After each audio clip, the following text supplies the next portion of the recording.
आज मुझे आइसक्रीम खानी है। तू खा ले, फिर किसने मना किया है? मना नहीं किया, मेरे पास पैसे नहीं है। अच्छा चल फिर।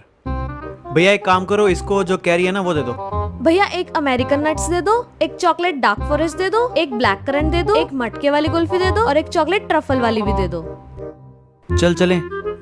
तू नहीं ले रहा अपने लिए? इनमें से एक होगी ना मेरी। नहीं, ये सारी मैं खाऊंगी, तू अपने लिए ले ले। ये क्या बात हुई? मुझे खानी है, तू अपने लिए ले ले, मेरा तो हो गया। ओ भाई, भैया लेके गई है, कितने पैसे हो गए इसके? 400। 400? भैया 410 रुपए कर रहा हूँ, 10 रुपए की कोई